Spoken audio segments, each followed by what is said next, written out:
A black woman, Lyra Jones, was asked to switch VIP seats for a white passenger.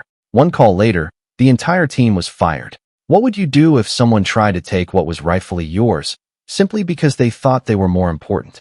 On a seemingly ordinary flight, one woman's calm defiance turned an act of entitlement into a lesson no one on board would ever forget. Stay tuned. This is a story of quiet power, shocking twists, and ultimate karma. Before we begin, where are you watching from today? Let us know in the comments. If you love inspiring stories of resilience and justice, make sure to hit that like button, share this video, and subscribe for more incredible tales. Your support helps us share these impactful stories with even more people. Now let's get into it. The soft hum of the airplane engines filled the air as Lyra Jones settled into her plush first-class seat. She exhaled deeply, savoring a moment of peace after a grueling week of back-to-back meetings. Her window seat offered a perfect view of the airport tarmac, the setting sun painting the sky in hues of orange and pink. It was a moment she had earned, a small luxury she allowed herself after years of relentless hard work. Lyra's life hadn't always been this way.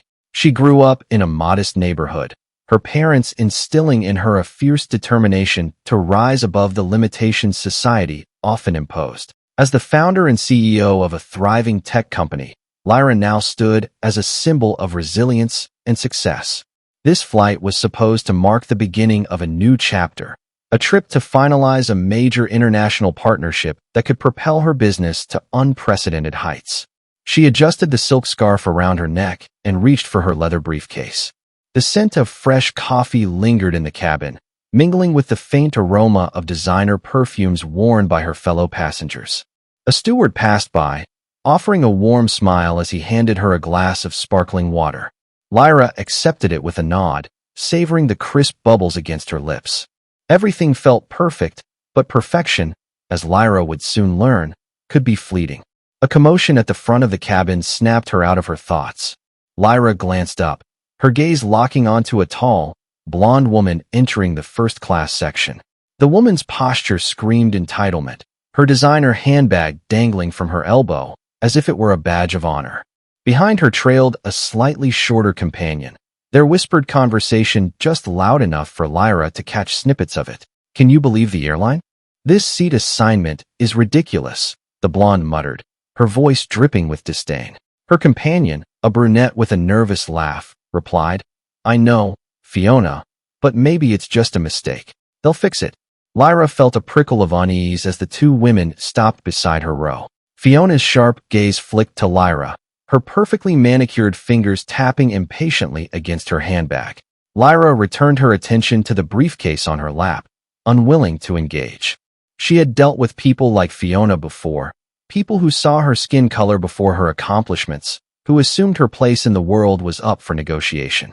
"Excuse me," Fiona said, her tone clipped. Lyra looked up, meeting her gaze. "Yes," Lyra replied, her voice calm and measured. "I believe there's been a mistake," Fiona said, gesturing toward Lyra's seat. "This is obviously meant for someone else." Lyra arched an eyebrow. "This is my seat, 1A. I reserved it weeks ago." Fiona's lips curled into a forced smile that didn't reach her eyes. "You see, I'm a gold-tier member with this airline. I always get priority seating. You might be more comfortable elsewhere."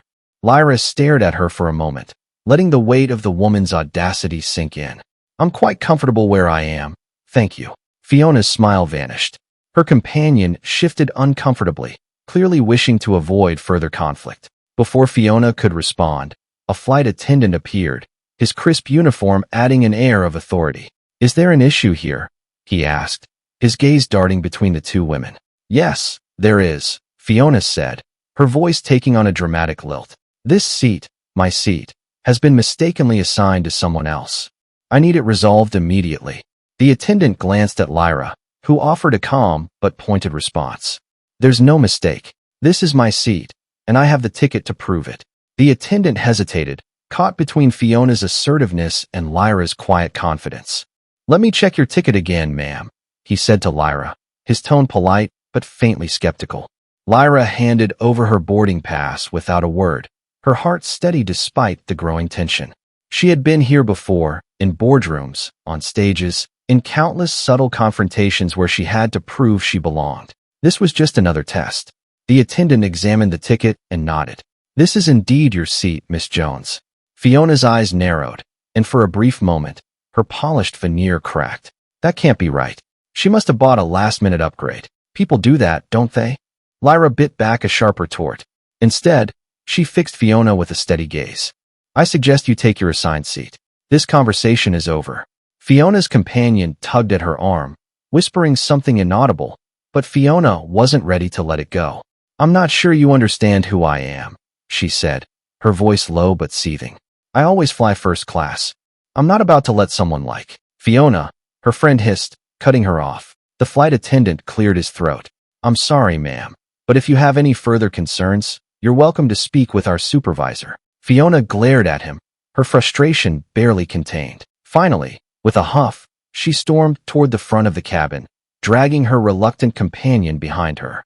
The flight attendant gave Lyra an apologetic look before retreating to handle other duties. Lyra watched them go, her expression unreadable. She could feel the stares of the other passengers, their curiosity heavy in the air. It wasn't the first time she had been singled out in such a way, and she knew it wouldn't be the last. But Lyra wasn't about to let anyone diminish her. Not today, not ever. Leaning back in her seat, she took a sip of her water and closed her eyes. This was far from over, and deep down, she knew it. Lyra leaned back in her seat, flipping through the pages of a sleek, leather-bound notebook she carried everywhere. Her meticulous handwriting filled the pages. Notes, strategies, and ideas for the deal she was set to close overseas. As she adjusted her reading glasses, a faint commotion caught her attention near the entrance of the first-class cabin. The door had just opened to allow the remaining passengers to board. A tall, elegantly dressed woman with platinum blonde hair swept into the cabin, flanked by another woman carrying an oversized designer tote. The first woman moved with an air of entitlement, her head tilted high as if the world existed solely to cater to her needs. She paused in the aisle, her sharp gaze scanning the rows like a hawk searching for prey. Lyra caught the subtle narrowing of the woman's eyes as they landed on her. It wasn't the first time she'd encountered that look, a mix of curiosity and judgment laced with the unspoken question, "What are you doing here?" "Excuse me," the woman said sharply, waving at a passing flight attendant. Her voice was cultured but carried a distinct edge of impatience. "This must be a mistake. My seat is supposed to be here." The flight attendant, a young man with neatly combed hair and a slightly nervous demeanor, smiled politely. "What seat number, ma'am?" "1A, of course. I always book 1A, she replied, her tone dismissive. She gestured vaguely toward Lyra, her manicured finger pointed like an accusation. But clearly, there's been a mix-up. Lyra's heart sank. She knew where this was going before it even began. The flight attendant checked his tablet and smiled apologetically. "I'm sorry, ma'am, but 1A is correctly assigned. Miss Jones here booked it in advance." The woman's jaw tightened. "And what am I supposed to do about that?" she asked, her voice rising slightly. "I'm a loyal customer of this airline, a very loyal customer. Surely there's some accommodation you can make." The attendant shifted uncomfortably. "We can try to arrange something, but..." "There's nothing to arrange," Lyra interrupted, her voice calm but firm. She looked up, meeting the woman's gaze squarely.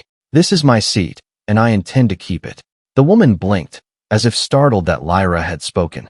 "Well," she said, her voice dripping with condescension, "I'm sure you'd be more comfortable in another seat, perhaps in business class." Lyra's expression didn't waver.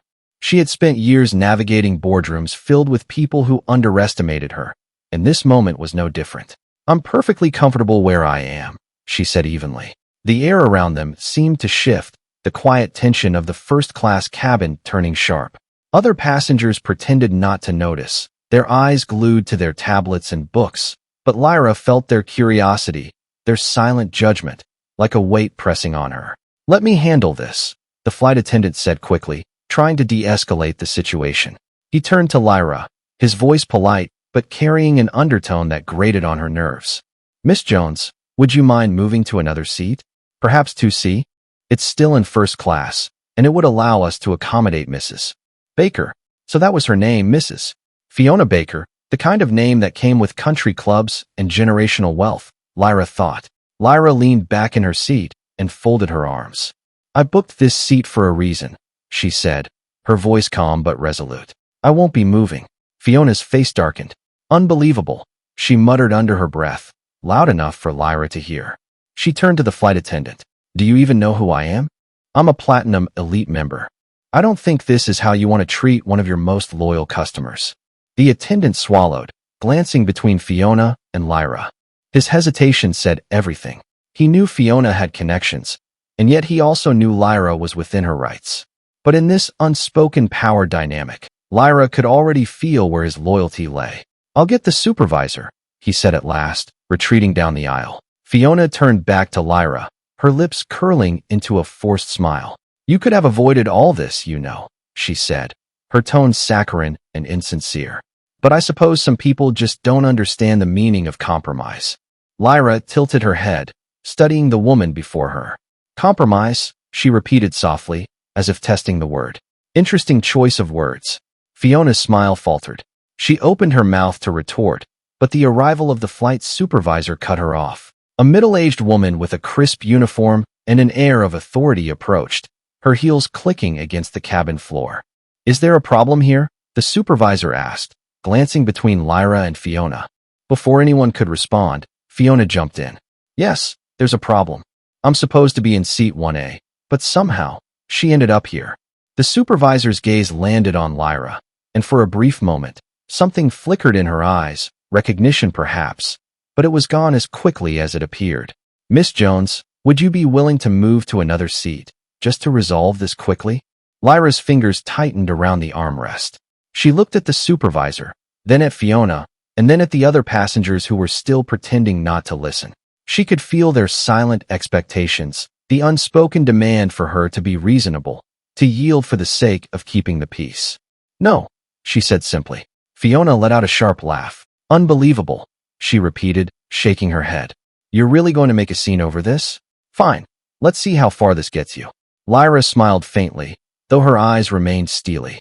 Let's. She reached for her phone and began typing a message, her calm demeanor never wavering as the tension around her grew thicker.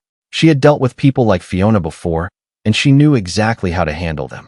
The supervisor, Susan Shaw, shifted uncomfortably on her polished black heels, the weight of the escalating tension pressing down on her. As a seasoned airline professional, Susan had dealt with her share of difficult passengers, but something about this situation felt different. She could sense that Fiona Baker wasn't just another disgruntled traveler. She was the kind of customer who believed she deserved preferential treatment simply because she existed. Susan turned her attention to Lyra, who remained seated with an air of calm authority. There was something unshakable about her, a quiet power that seemed to command the space without her needing to raise her voice. Susan hesitated. Miss Jones, she began cautiously, keeping her tone neutral. I understand your position, but for the sake of resolving this quickly, would you reconsider moving to another seat? It's still in first class and— No, Lyra interrupted, her tone firm but devoid of anger. She didn't even look up from her phone, where she was still typing out a message. I paid for this seat. I'm not moving. The supervisor's lips pressed into a thin line. Her eyes flickered to Fiona, who was now pacing a small circle in the aisle, her arms crossed tightly over her chest. Fiona's face was a mix of indignation and impatience, as though she couldn't fathom why this conversation was taking so long. Susan, Fiona interjected, her voice dripping with entitlement. I don't understand why this is even a discussion. She's being unreasonable. I'm a Platinum Elite member. You know what that means, don't you? I've spent more on this airline than she probably makes in a year. I deserve that seat. The words hung in the air, sharp and deliberate. Several passengers in the cabin exchanged uneasy glances, though none of them dared to intervene. Lyra finally looked up, her gaze locking onto Fiona's with startling intensity. Mrs. Baker, Lyra said slowly, her voice smooth but laced with steel, your membership status has nothing to do with me. I paid for this seat, just like you paid for yours. If the airline made a mistake, that's their problem, not mine. Fiona's cheeks flushed, her composure slipping. This isn't about the money, she snapped. It's about respect. People like you. You. She stopped short, as if realizing she had ventured into dangerous territory. Lyra raised an eyebrow, her expression unwavering. People like me, she repeated softly, her voice barely above a whisper but carrying the weight of a thunderclap. The silence in the cabin was deafening. Even Susan seemed to shrink under Lyra's gaze. Fiona hesitated, floundering for words. I didn't mean it like that, she stammered, her confidence faltering. I just meant, well, you're clearly not a frequent flyer in first class, and Lyra held up a hand, cutting her off. Stop, she said firmly. You've said enough. The authority in her voice made Fiona recoil, but the woman quickly masked her discomfort with a haughty toss of her head. Fine, Fiona said, turning back to Susan. Are you going to let her get away with this? Susan felt the eyes of the entire cabin on her, the weight of expectation crushing her. She had been trained to de-escalate situations, to prioritize customer satisfaction above all else. But this wasn't an ordinary dispute. She could see that Lyra wasn't just another passenger to be placated or dismissed. There was something in the way she carried herself, something that warned Susan against pushing too far. I'm afraid Miss Jones has the right to remain in her seat, Susan said at last, her voice carefully measured. She booked it, and we cannot force her to move. Fiona's face twisted in fury. Unbelievable, she shouted, her voice echoing through the cabin. This is the kind of service I get after all the money I've spent on this airline? I'll be speaking to corporate about this. Mark my words. You do that, Lyra said coolly, returning her attention to her phone. But Fiona wasn't done. She turned on her heel and stormed down the aisle, muttering under her breath about entitled people and incompetent staff. Susan let out a small sigh of relief, but it was short-lived. A few moments later, Fiona returned, flanked by the flight attendant, Peter, who looked both confused and alarmed. Fiona had clearly decided that reinforcements were necessary to bolster her case. She refuses to cooperate, Fiona announced loudly, gesturing toward Lyra as though she were a misbehaving child. I demand that you do something about this. Peter looked at Lyra, then back at Fiona, his expression torn. He turned to Susan, silently asking for guidance. Before Susan could respond, Lyra stood up. The sudden movement drew everyone's attention, and the cabin seemed to hold its collective breath. Lyra's movements were deliberate and precise as she reached for her phone and pressed a button. The faint sound of a ringtone filled the air. I didn't want to do this, Lyra said calmly, her voice cutting through the tension like a blade. She glanced at Peter and Susan, her eyes cold and calculating. But since you've decided to escalate, I'll escalate too. She turned her back to Fiona and spoke into the phone. Yes, it's Lyra Jones, she said, her tone professional but edged with irritation. I'm currently on one of your flights, and I'm having an issue with the staff. No, I'm not looking for compensation. I'm looking for accountability. The color drained from Susan's face. Peter shifted uncomfortably, his hands clasping and unclasping in front of him. Fiona frowned, clearly confused by the sudden turn of events. Lyra continued, her voice unwavering. I'll expect a response before we take off, and if I don't get one, I'll assume this is a systemic issue and take it to the board. She paused, letting the words sink in. Thank you. She ended the call and slipped the phone back into her pocket. Turning to Susan, she smiled faintly. Now, she said, her voice dripping with quiet authority, let's see how corporate handles this. Susan swallowed hard, the weight of the situation settling fully on her shoulders. She didn't know who Lyra Jones was exactly, but one thing was clear. This wasn't a battle she wanted to lose. The first-class cabin seemed to hold its breath in the moments following Lyra's decisive phone call. The hum of the engines was the only sound that punctuated the heavy silence. Lyra returned to her seat, her expression calm, though her eyes carried a quiet fire. She picked up her leather notebook once again, flipping it open with deliberate care, as if the conversation had already been resolved in her favor. Susan Shaw remained standing near the aisle, her usually confident posture faltering. The weight of Lyra's last words, "Take it to the board," echoed in her mind like a warning bell. She had dealt with difficult passengers before, but something about Lyra Jones's tone and composure told Susan that this was no ordinary customer. Her instincts screamed at her to tread carefully, but the presence of Fiona Baker loomed large, demanding a resolution. Fiona, however, was not a woman accustomed to waiting or losing. She crossed her arms tightly, her perfectly manicured nails tapping against her sleeve in frustration. The faint smirk she wore earlier had faded, replaced by a deep scowl. Well, Fiona finally broke the silence, addressing Susan with an imperious tone. Are you just going to stand there and let this nonsense continue? Susan hesitated, glancing at Peter, who stood behind Fiona, his posture stiff with discomfort. She knew she was walking a fine line. Siding with Fiona meant risking Lyra's wrath, potentially damaging the airline's reputation if this woman truly had connections at the board level. But siding with Lyra would mean incurring the ire of a Platinum Elite member, someone the airline valued as a frequent customer. Mrs. Baker, Susan began cautiously, I assure you, we are handling the situation. Please take your seat for now, and I will follow up shortly. Fiona's eyes narrowed, her nostrils flaring. Take my seat? Take my seat? I'm supposed to be in her seat. She jabbed a finger in Lyra's direction, her voice rising to a pitch that made several passengers wince. Do you have any idea who I am? It was a phrase Lyra had heard countless times before. She didn't even bother looking up from her notebook, flipping a page as if Fiona's tantrum was no more significant than the faint rustle of paper. Her nonchalance only seemed to fuel Fiona's anger further. I demand to speak to the captain, Fiona said sharply. This is completely unacceptable. If you won't fix this, I'll take it up with someone who will. At the mention of the captain, Susan's composure cracked just slightly. Calling the captain into a passenger dispute was a last resort, an escalation that could disrupt the entire flight and delay departure. It wasn't a decision to be made lightly. She stepped forward, lowering her voice in an attempt to calm Fiona. Mrs. Baker, she said firmly, please understand that the captain's primary concern is the safety of the flight. This matter does not warrant his involvement. Let's resolve it here.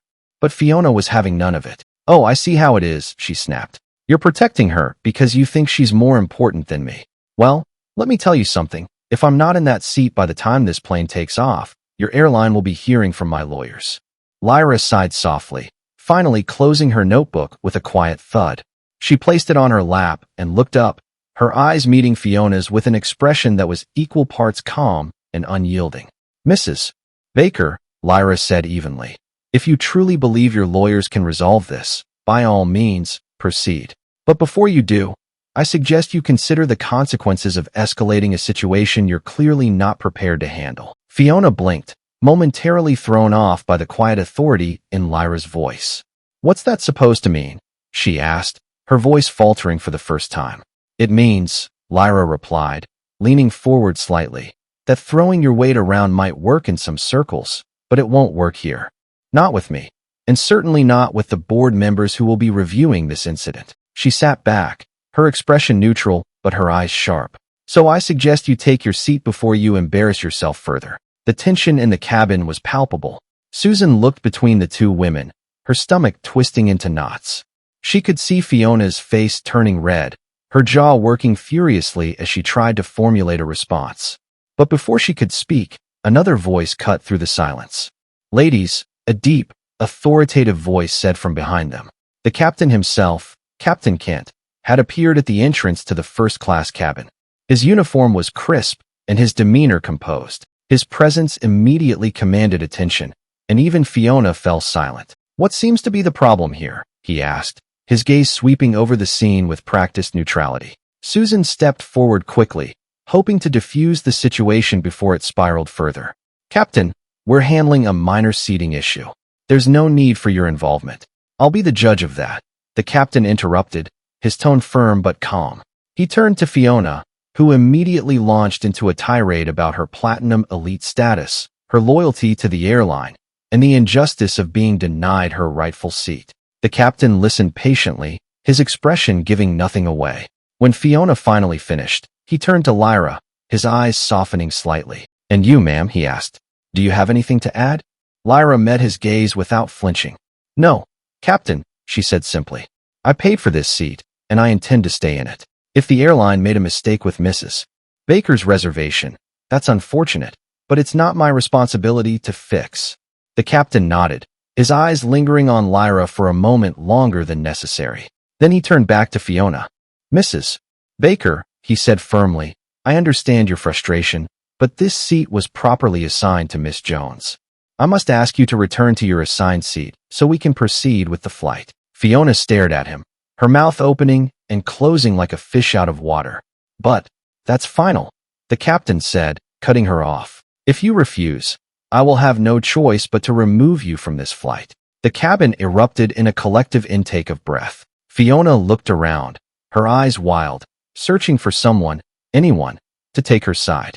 But there was no sympathy to be found. Lyra, meanwhile, picked up her notebook and opened it once again, her expression calm and unreadable. She didn't need to say anything more. The situation was already unraveling exactly as she'd expected. Fiona clenched her fists, her nails digging into her palms. "This isn't over," she hissed, glaring at Lyra as if she were the source of all her problems. But Lyra didn't even look up, and for Fiona, that was perhaps the greatest insult of all. Fiona's furious footsteps echoed down the aisle as she begrudgingly retreated to her assigned seat. The cabin, now thick with tension, fell into an uneasy silence, broken only by the faint rustle of passengers shifting in their seats. The captain gave a small nod to Susan, signaling that the matter was settled for now, and returned to the cockpit. Susan exhaled quietly, trying to regain her composure. She could feel the weight of the situation lingering in the air, heavier than the crisp collar of her uniform. Fiona might have been pacified temporarily, but the look in her eyes promised retribution. And then there was Lyra, silent, composed, but undeniably powerful. Susan couldn't shake the feeling that this incident was far from over. Lyra flipped open her notebook once again, her fingers tracing the edges of the leather cover as if grounding herself. Her calm exterior was a practiced art, but beneath it, she felt the faint stirrings of frustration. This wasn't the first time she had encountered such treatment, and though she rarely let it get under her skin, today felt different. Perhaps it was Fiona's overt entitlement, or the complicit hesitation of the crew, but something in her had shifted. Her phone buzzed softly in the pocket of her blazer, and she pulled it out with a quick, fluid motion. The screen lit up with a notification. Incoming call, Mark J. Corporate Affairs. She smiled faintly. Mark was efficient, sharp, and fiercely loyal, a trusted ally on the airline's corporate board. If anyone could address this situation swiftly, it was him. She pressed the phone to her ear, keeping her voice low to maintain discretion. "Mark," she said, her tone steady but carrying an undertone of annoyance. "I need you to handle something." There was a pause on the other end of the line before Mark spoke, his voice calm and professional. "I saw your message. What's going on?" Lyra glanced around the cabin, ensuring her conversation remained private. "I'm on flight 827 to Zurich. The crew just tried to pressure me into giving up my seat for another passenger, a Platinum Elite member who thinks the world revolves around her." Mark's sharp intake of breath was audible. "They what? You're kidding." "I wish I were," Lyra replied. "It wasn't just a request, Mark. It was a thinly veiled attempt to prioritize her over me because, in their eyes, she's more valuable. When I refused, it escalated. They called the supervisor, who asked me again, as though I hadn't already made myself clear." Mark's tone darkened. "This is unacceptable. Do you have names?" "I do," Lyra said. "The flight attendant, Peter, the supervisor, Susan Shaw, and of course, our dear Mrs. Baker." "Consider it handled," Mark said firmly. "I'll escalate this to the CEO myself. They'll be lucky to keep their jobs by the time you land." Lyra paused, her grip on the phone tightening. "Don't stop at firing them," she said quietly. "I want a systemic review. This isn't just about me. It's about how many others have been treated like this. I'm tired of these exceptions becoming the norm." Mark's voice softened, his respect for her evident. "Understood. I'll start the process immediately. In the meantime, is there anything else you need?"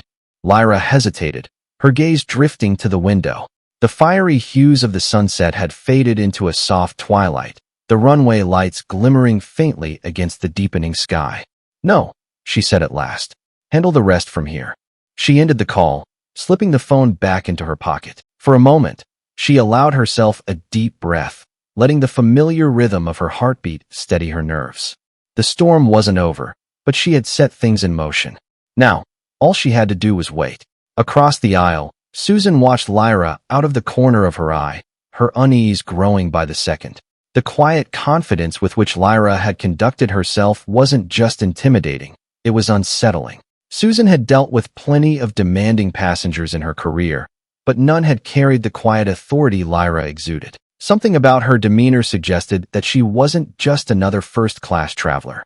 Susan glanced toward the galley, where Peter was leaning against the counter, his arms crossed tightly. His usual air of casual confidence had all but disappeared, replaced by a nervous energy that made him fidget with his tie. Susan decided to confront him. "Peter," she said, stepping into the narrow space. "We need to talk." He straightened, his expression defensive. "About what?" "This situation," Susan said, lowering her voice. "I don't think you realize who we're dealing with." Peter scoffed, though the sound lacked conviction. "She's just another passenger who thinks she's above everyone else. I don't see what the big deal is." Susan frowned, her voice sharp. "She's not just another passenger, Peter. She knows someone high up. Did you see how she handled this? She didn't even raise her voice, but she's already called someone outside the chain of command. I think we've made a mistake." Peter shifted uncomfortably, the weight of Susan's words settling over him. "You think she's connected?" "I think we need to be careful," Susan replied. "And I think you need to be prepared for the possibility that this might come back on us." Peter opened his mouth to respond, but before he could, the intercom crackled to life. The captain's voice filled the cabin, calm and measured. "Ladies and gentlemen, this is your captain speaking. We've received an update from corporate headquarters and will be making a brief delay at the gate before takeoff. We appreciate your patience and will provide additional details shortly." The announcement sent a ripple of murmurs through the cabin. Susan's stomach dropped. A delay at this stage could only mean one thing. Corporate was already involved. She turned to Peter, her expression grim. "This isn't over," she said softly. Peter said nothing, but the look in his eyes spoke volumes. For the first time, he realized that they had underestimated Lyra Jones, and that mistake could cost them everything. The hum of the engines had quieted, replaced by the faint rustling of passengers settling into their seats, their conversations muted as the announcement of the unexpected delay sank in. Lyra closed her notebook again, resting her hands on the leather cover. Her calm demeanor remained intact, though the sharpness in her eyes hinted at the mental chess game she was already winning. She glanced out the window, the glow of the terminal lights reflecting faintly on the glass. This pause, she knew, wasn't just a coincidence. Mark worked quickly, and if he was already pulling strings, things were about to unfold in ways no one here expected. Meanwhile, in the galley, Susan and Peter huddled in hushed tones, their earlier tension now replaced with outright fear. "I don't like this," Susan muttered, her arms crossed tightly across her chest. She had spent years climbing the ranks of the airline, her reputation carefully cultivated through hard work and diplomacy. But now, she could feel that foundation crumbling beneath her. "That delay. It's corporate." Someone called it in. Peter leaned back against the counter, running a hand through his neatly combed hair. His usual confidence was gone, replaced by a restless energy that made him look smaller somehow. "So what if they did?" he said, though his voice lacked conviction. "It's not like we did anything wrong. We asked her to move, politely, and she refused. End of story." Susan shook her head. "You're missing the point. This isn't about what we think we did. It's about perception. And if she's connected to someone high enough to trigger a delay like this, that perception could destroy us." Peter scoffed, but his shifting eyes betrayed his unease. "She's just another passenger who's good at bluffing. Probably knows someone in customer service and thought she'd scare us. I'm telling you, it's nothing." But even as he spoke, Peter felt the weight of Susan's words settling in his chest like a stone. He had seen passengers threaten to escalate issues before, but none had the quiet certainty Lyra displayed. It wasn't a bluff, it was a warning. Back in the first-class cabin, Fiona Baker sat rigidly in her seat, her fingers tapping against the armrest in an impatient rhythm. The delay had done little to calm her temper. If anything, it had fanned the flames. She couldn't shake the image of Lyra's composed face, the way she had dismissed Fiona's demands as though she were insignificant. "She thinks she's better than me," Fiona muttered under her breath, her lips curling into a sneer. Beside her, Lisa shifted uncomfortably, her earlier confidence in Fiona's cause now replaced with unease. "Maybe we should just let it go," Lisa whispered, her eyes darting toward the aisle where Susan and Peter were still talking. "This is getting messy." Fiona shot her a withering look. "Let it go? Do you know how much money I've spent with this airline? How many hours I've logged in first class? I'm not letting some nobody make a fool of me." Lisa winced, but said nothing, turning her attention to the in-flight magazine in her lap. Fiona, however, wasn't done. She leaned forward, craning her neck to catch a glimpse of Lyra, who sat serenely in her seat, her focus once again on her notebook. "Unbelievable," Fiona hissed. "She just sits there, acting like she owns the place." A flight attendant passed by, and Fiona flagged him down with a sharp wave of her hand. "When are we taking off?" she demanded, her voice cutting through the quiet cabin. "This delay is unacceptable." The young man hesitated, clearly caught off guard. "I'm sorry, ma'am, but the captain hasn't provided an update yet. We'll be underway shortly." Fiona waved him off with a dismissive gesture, muttering under her breath as he retreated down the aisle.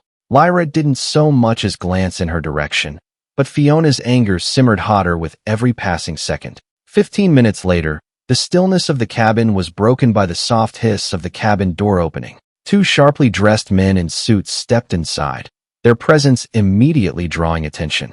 One carried a sleek briefcase, while the other held a tablet in one hand, his expression unreadable.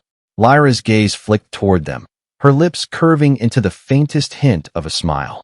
Mark never disappointed. The taller of the two men scanned the cabin briefly before his eyes landed on Susan, who had stepped forward instinctively at their arrival. "Miss Shaw?" he asked, his voice low but commanding. Susan nodded, her throat dry. "Yes, I'm Susan Shaw, the flight supervisor. Can I help you?" "We're with corporate," the man said, holding up an ID badge. "We need to speak with you and the rest of your team immediately." Peter, who had been lingering nearby, froze mid-step. His face paled as he exchanged a glance with Susan, who looked equally unsettled. "Is there a problem?" Susan asked, though she already knew the answer. The man didn't respond immediately. Instead, he gestured toward the galley. "We'll speak privately now." Susan and Peter exchanged another look before following the men into the galley, their movements stiff and uncertain. As the door to the cabin closed behind them, a ripple of murmurs spread through the passengers. Even Fiona sat straighter, craning her neck to see what was happening. Lyra, meanwhile, remained perfectly still, her hands resting lightly on her notebook. She didn't need to see what was happening in the galley. She already knew how this story would end.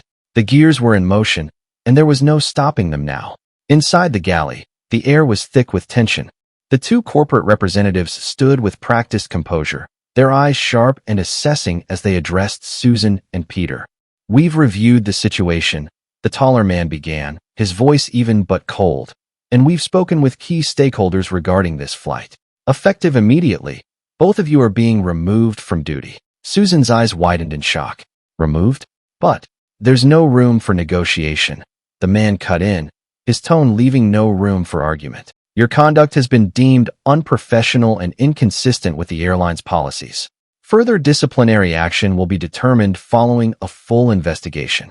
Peter's mouth opened and closed, his usual arrogance replaced by sheer panic. "You can't be serious," he sputtered.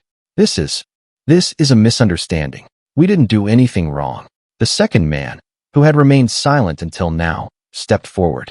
"We've reviewed passenger testimony and corporate records," he said firmly. "Your actions jeopardize the integrity of this flight and the airline's reputation. This decision is final." Susan felt the world tilt beneath her feet.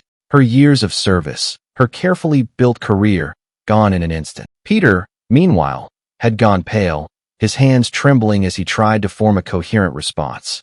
"You're to leave the aircraft immediately," the first man said, gesturing toward the cabin door. "Security is waiting outside to escort you." As the two stunned crew members were led out of the galley, Lyra turned her head slightly, watching them from the corner of her eye.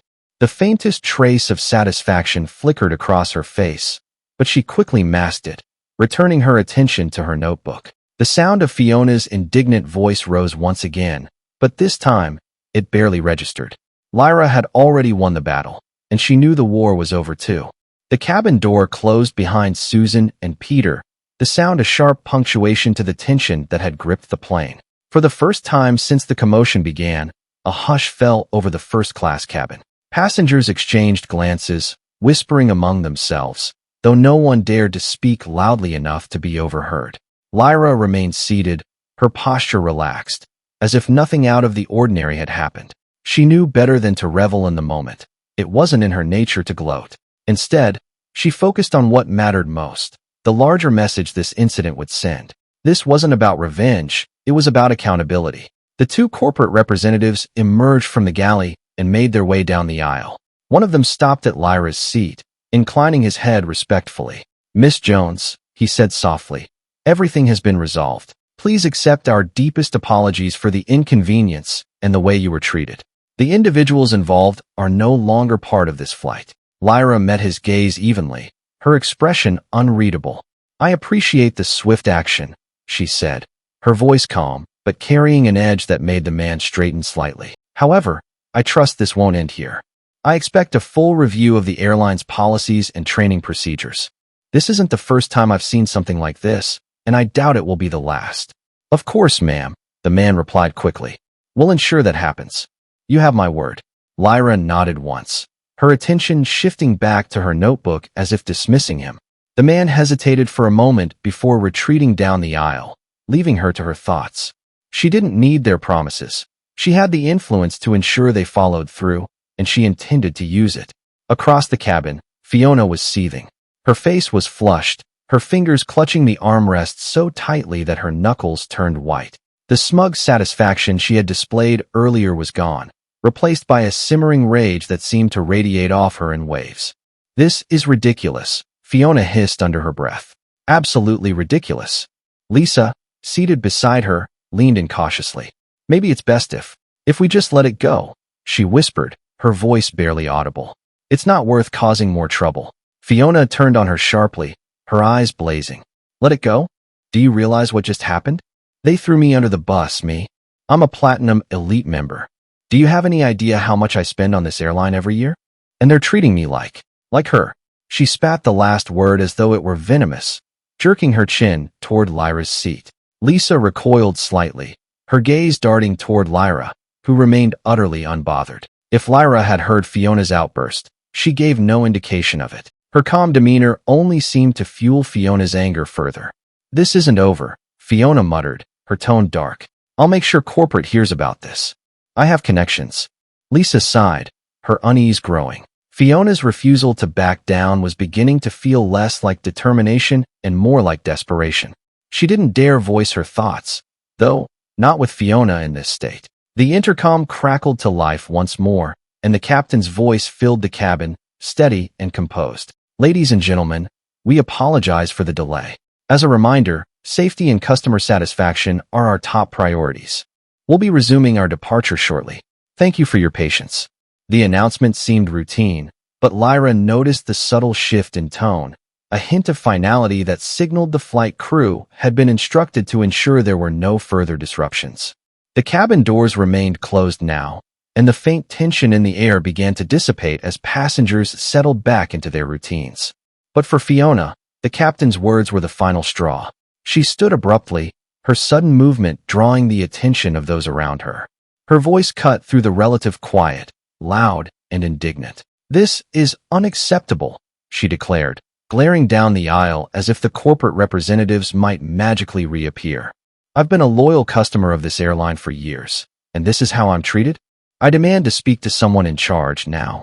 Several heads turned, passengers exchanging uneasy glances.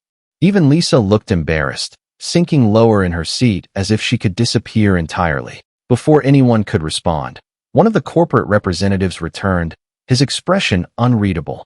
He approached Fiona with deliberate calm, his voice low but firm. Mrs. Baker, he said, we've been informed that your behavior has disrupted the cabin environment. Unfortunately, we must ask you to disembark the plane.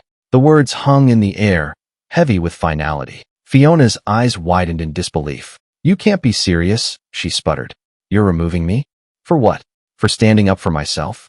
The man remained unmoved. Our priority is ensuring a safe and comfortable experience for all passengers. Your conduct has made that difficult. Security is waiting outside to escort you from the plane. Fiona's face turned a deep shade of red, her anger boiling over. This is outrageous. Do you have any idea who I am? The man didn't flinch. Your status as a Platinum Elite member has been noted. However, it does not exempt you from following airline policies or respecting other passengers. For a moment, Fiona looked as though she might argue further, but the murmurs spreading through the cabin made her hesitate. She glanced around, realizing, for the first time, that she had lost whatever sympathy she might have had. The other passengers' expressions ranged from disinterest to thinly veiled satisfaction. No one was on her side. Lyra didn't even look up from her notebook as Fiona was escorted down the aisle, her protests growing fainter with each step. The door to the cabin opened briefly, the sound of security guards speaking in low tones filtering in, before it closed again, leaving behind only silence. The plane finally began its taxi to the runway, the hum of the engines returning as the tension dissipated entirely. Lyra glanced out the window, the distant lights of the terminal shrinking as they moved forward. She allowed herself a small smile, calm, satisfied, and entirely self-assured. She had said nothing to Fiona directly, but her presence alone had been enough. Lyra understood that true power didn't require loud declarations or public victories. Sometimes, it was the quiet resolve to stand firm and let the system correct itself. As the plane lifted off into the night sky, Lyra leaned back in her seat, her mind already shifting to the work ahead. This incident, she knew, was just the beginning.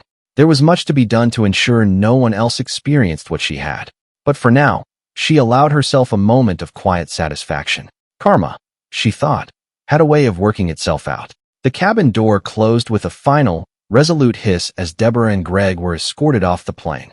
The passengers, who had been murmuring quietly, fell silent once more, their gazes shifting toward the first-class cabin where Maya sat. Lyra's calm demeanor remained unchanged, though her presence now carried a weight that no one could ignore. Fiona, sitting stiffly in her seat, let out a huff of disbelief. "Well," she said loudly, crossing her arms. "I hope they replace them with someone competent. This delay is ridiculous." Lyra, who had remained silent throughout Susan and Peter's removal, finally looked up, her gaze resting on Fiona with a quiet intent. There was no anger, no malice, only an unyielding strength that seemed to cut through Fiona's facade. "You still don't get it, do you?" Lyra said softly, her voice carrying effortlessly in the tense cabin. Fiona blinked, caught off guard by the sudden directness. "Excuse me." "This wasn't just about a seat," Lyra continued, her tone calm but firm.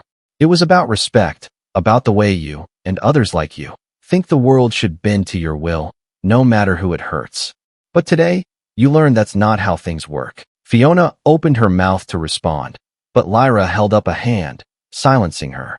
"You assumed I was less than you because I didn't fit the image you expected to see in this seat, and you used your privilege to try to take something that wasn't yours." The other passengers watched in stunned silence as Lyra's words hung in the air, cutting through the tension like a blade. Fiona's face reddened, her composure slipping as she sputtered for a response. I didn't mean," she began, but Lyra interrupted her. "You did," Lyra said simply, "and now you get to live with the consequences." Before Fiona could retort, one of the corporate representatives re-entered the cabin, his expression unreadable as he approached Lyra's seat. "Miss Jones," he said respectfully, "we've taken care of the situation. On behalf of the airline, I'd like to extend our sincerest apologies for the unacceptable treatment you received today." Lyra nodded politely, but didn't smile. "I trust you'll be conducting a full review of your staff's training and policies?" she asked, her tone leaving no room for negotiation. "Absolutely," the man replied. "We'll be implementing new protocols immediately, and, as a gesture of goodwill, the airline would like to offer you complimentary first-class travel for the next 2 years." Lyra inclined her head, her expression unreadable. "Thank you," she said, "but what I really want is accountability, not just for me, but for every passenger who's been made to feel less than because of who they are." The man nodded, his respect for her evident. "You have my word." As the corporate representative turned to leave, Fiona leaned forward, her indignation boiling over. "Wait a minute," she snapped. "What about me? I'm the one who's been inconvenienced here. I'm a Platinum Elite member. Do you know how much money I've spent on this airline?" The representative turned to her, his expression cool. "Mrs. Baker," he said, his voice polite but firm, "your behavior today was documented by multiple witnesses. The airline has decided to revoke your Platinum Elite status, effective immediately." Fiona's jaw dropped, her face turning pale. You can't do that. I have rights." "You do," the man replied calmly, "and so does every other passenger. Your actions today violated the airline's code of conduct, and we take that very seriously. Security will escort you off the plane now." The cabin erupted into whispers as 2 uniformed security guards appeared at the door. Fiona protested loudly, her voice rising in pitch as she demanded to speak to someone in charge, but her words fell on deaf ears. As she was led away, her protests fading into the distance, the plane finally began to taxi down the runway, the delay a distant memory as the passengers settled back into their seats. Lyra gazed out the window, the soft glow of the city lights below casting a faint reflection on the glass. The silence around her felt heavier now, not the awkward quiet of earlier, but a kind of reverent stillness. Though no one said it aloud, the other passengers seemed to recognize that they had witnessed something significant. Lyra Jones, without raising her voice or resorting to anger, had stood her ground and changed the course of the day. As the plane lifted into the night sky, Lyra leaned back in her seat, her notebook resting on her lap. She didn't smile, but there was a quiet satisfaction in her eyes. She had fought this battle not just for herself, but for every person who had ever been made to feel small. Weeks later, the airline released a public statement announcing new diversity and inclusivity training for all staff, along with stricter protocols for handling passenger disputes. The incident on Flight 827 was never mentioned by name, but those who knew understood that it had been a turning point. This was more than just a victory. It was a lesson. Respect isn't just a courtesy, it's a requirement. And those who forget it will, always, inevitably, face the consequences. And just like that, the tables turned. What started as a simple act of entitlement ended with a powerful lesson in respect and humility. This story reminds us all, no matter who you are, treating others with dignity is non-negotiable. If you enjoyed this story and want more like it, make sure to subscribe to the channel and hit the notification bell. Don't forget to like and share to spread the message. Thanks for watching, and I'll see you in the next one.